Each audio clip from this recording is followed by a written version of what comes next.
Militer Rusia merilis rekaman detik-detik howitsernya menghancurkan senjata artileri Ukraina.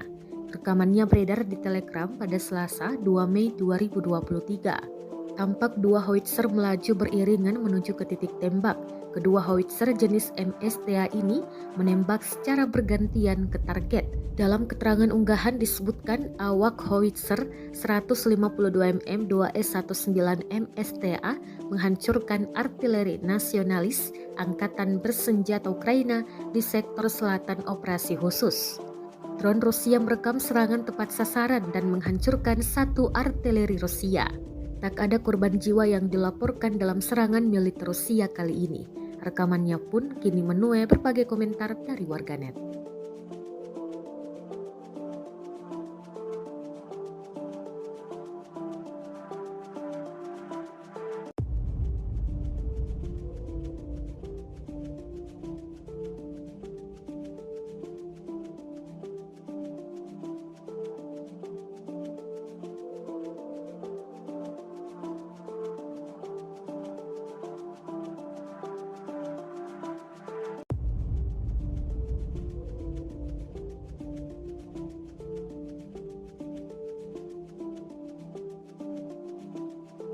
Terima kasih sudah nonton.